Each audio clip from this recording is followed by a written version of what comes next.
now, let us look at that how we can get the ECG signals, how we can detect the different events. Now, when we try to get the event, that first point of attack is naturally the QRS complex, because it has that the high magnitude and it has that large slope, and already we have seen that that if we take a gradient operator, that helps to actually boost the high frequency signal, that becomes a logical choice actually for the detection of the QRS complex. So, the idea here is that first we will attack or detect the QRS complex, and if we look at the ECG signal, that we know that P wave would be preceding the QRS complex, T wave would be actually following the QRS complex, and after T there would be a long time before the next QRS that ECG cycle starts, there would be the isoelectric line. So, if we can catch the QRS complex, with respect to that we can find out the other events. So, first we look at the QRS complex, and that we take the derivative operator for that. But one thing we need to keep in mind, that derivative operators also that amplify the noise. So, we need to be a little careful about that. So, if we look at that all the algorithms which are designed for the QRS wave detection, the basic block diagram is like this, that the ECG signal, it is passed through first a derivative operator followed by a thresholding. The job of the derivative operator is to suppress the other part of the signal and boost the QRS complex, and then followed by the thresholding, we can get actually the QRS peak here. Okay. So, that is the basic design. So, now let us see that the couple of actually the methods proposed for the QRS complex detection.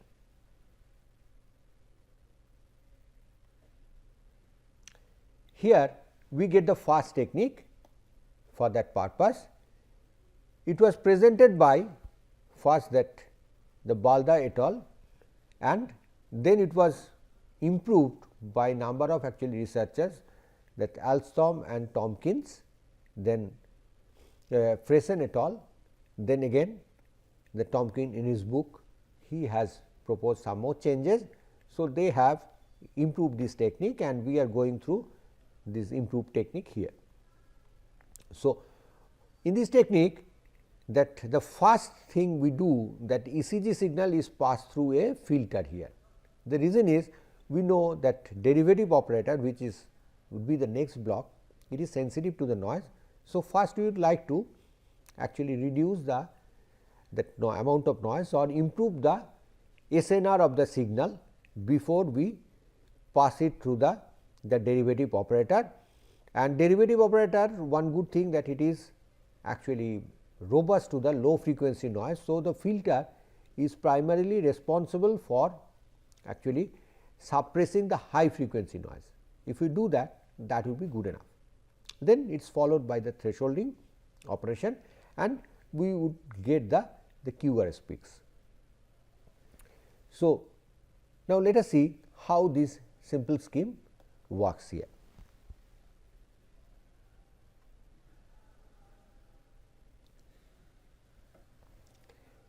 In this case, that what they have suggested to take the 3-point first derivative. Okay. The 3-point first derivative means that we have a signal x n, we have the point n, n minus 1, n minus 2. So, if we take this is the central point, with respect to that the 2 points n and n minus 2, that we take the difference of these two and take the absolute value, we get the amplitude of the first derivative to be more precise.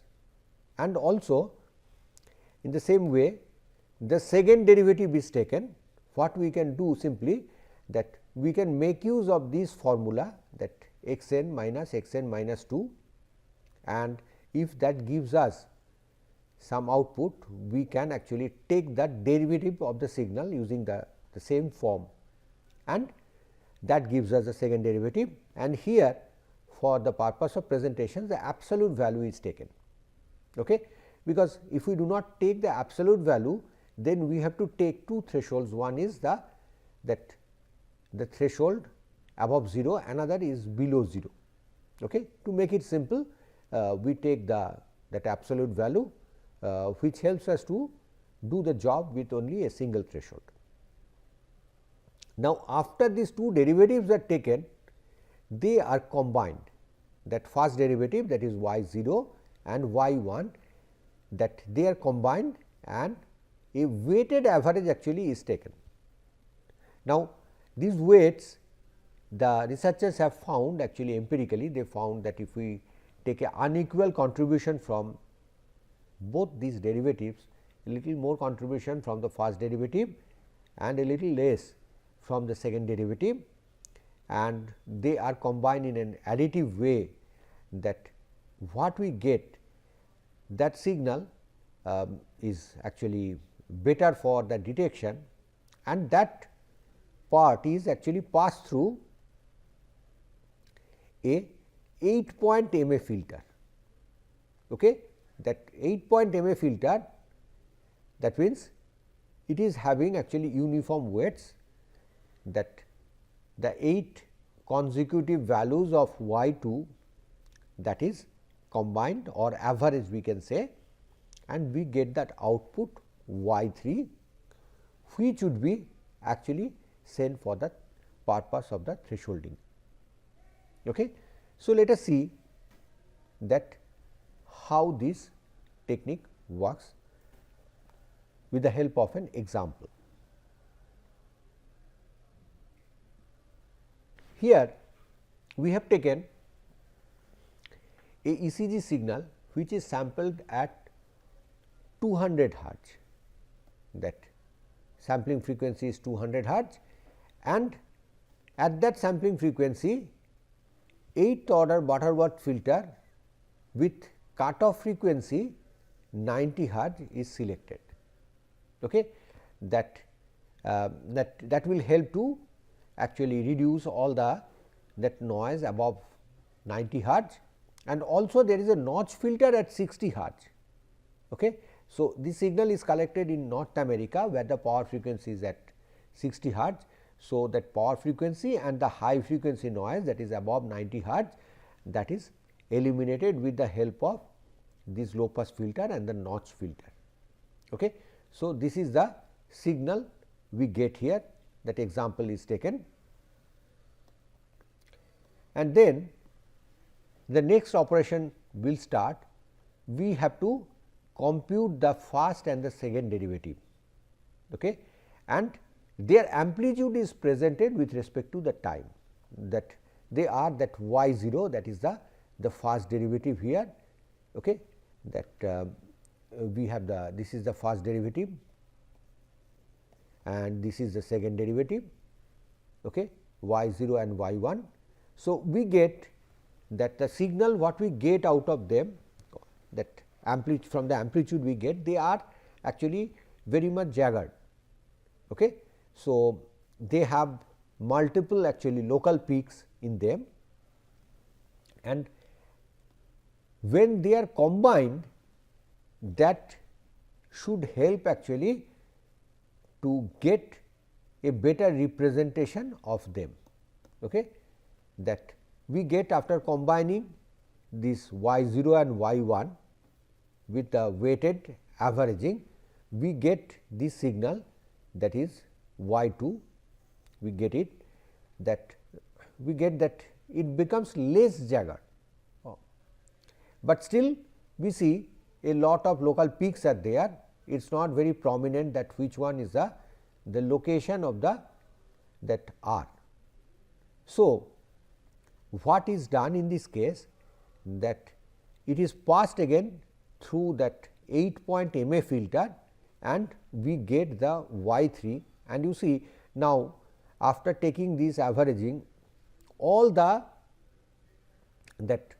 jagged edges of the signal, they have got smoothed out, they merged into a single peak for each QRS complex, and now with the help of thresholding we can actually pick the point that where the QRS complex is located, and this R location of R is usually taken that the tip of that signal. So, that also called as a bit, and it helps us to get that how many bits of ECG actually we have gone through. So, this is the simple way we can see that even the very simple technique using the derivative, the first technique which is initially proposed by the Balda et al, that works and that gives us a reasonable output. Now, let us look for that more actually sophisticated technique. The second technique, it was proposed by that Murthy and Rangayan, that Murthy and Rangaraj, they have actually proposed this technique. So, their approach is that after the derivative, that it is weighted and squared. They have used the squaring operation of the first derivative, okay. And then that there is that the MA filter for doing the smoothing, followed by the thresholding to find out the peak. Okay. So, there is a difference that instead of taking the absolute value, they are taking the square, okay. And the squaring actually serving the two purpose. The first thing that it makes that signal positive, so that one threshold will do to find out the peak. The other thing it does, that it emphasizes the high the signals more than that low amplitude signal. Okay. So, it gives a transform which helps to emphasize the high amplitude signal. So, let us look at that form of the derivative first. That the first thing what they have done, they have taken a weighted sum, because the signal after taking the derivative accentuates the contribution of the noise. So, in this case, that when they are taking the derivative and taking the square of that, for each of these term they are added, and added in a weighted manner. The weight is, if you look at carefully, it is a tapered weight. So, if this is the instant n, that it is actually decreasing in the past. So, we are giving the maximum weight to the latest actually that the difference, and for the other the previous the derivatives, here we get actually n minus n, it becomes into the weight would be become 0. So, for all of them their weights will decrease or contribution will decrease. So, that is the way that we get the derivative, and that the weighted derivative what we get as G 1, that is again passed through a MA filter for further smoothing. And after that we take a threshold that is data driven. Okay. So, how it becomes data driven? The first operation is that for this signal G, we look for the maximum or the peak, and we mark them as G max. And for these G max, what is done, that we take as a reference, and 50% of it is taken as the threshold, that 50% of the G max is taken as the threshold. If the signal is above that threshold, we tell that presence of that R wave is there or the QRS complex is present there at that position, and if it is not, then QRS complex is not there.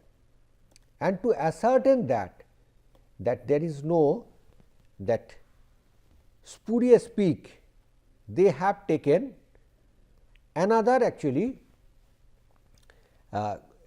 care. Here what they have done, that they have added one more condition. The condition is that the peak what we are talking about, these that in Gn, okay, that should be above that threshold Th. This peak should be a prominent peak. What we mean by that, that if we look at both the sides of the peak, there should be sufficient number of points. To be more specific here, that they have taken a predefined number, that m points in both the sides, which should be lower than this actually peak value. That means, the peak should not be just like that a kink kind of thing, okay, that it may be a peak, but there is a lot of kinks. Okay. So, in that case, if we do not have sufficient number, that means m points that preceding or following that peak above the threshold, then we cannot take that as a that true peak. Okay. So, that is the way that we find out the true QRS peaks, and that is the way we get the output of the second derivative based technique. Here we see one example of it, that signal, that sampling frequency is 100 hertz. So, that is done intentionally. That means, that when they have selected that sampling frequency as 100 hertz, it must be preceded by a low pass filter to avoid aliasing. That helps actually to take out some part of the signal and that high frequency noise from the signal. So, if the sampling frequency is 100 hertz, the maximum frequency of the signal present in that after the sampling, that is 50 hertz, and that is lower than even that power frequency of that North America, that is 60 hertz. So, that is why in this case there is no notch filter, there is no low pass filter is added here, because before the sampling actually all the high frequency terms and the power frequency noise, they are eliminated.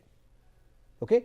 So, after that once we get the ECG signal, that the G1 is calculated and we get G1 is already pretty smooth, which becomes smoother after actually taking the MA filter, and the order of the MA filter in this case is 8, as well as that the number of actually the points preceding and that following that peak, that it should be lower than the peak, that is also taken as m.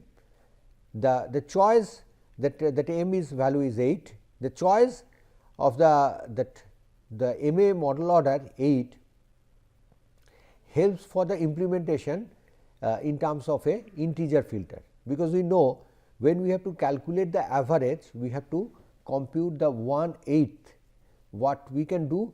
We can simply do it by 3 times right shift, and thereby we can actually give the effect of multiplication with 1/8. Okay. So, that is the reason for this actually choice, and that is how we get another very simple yet effective actually derivative based that QRS detection algorithm. Thank you.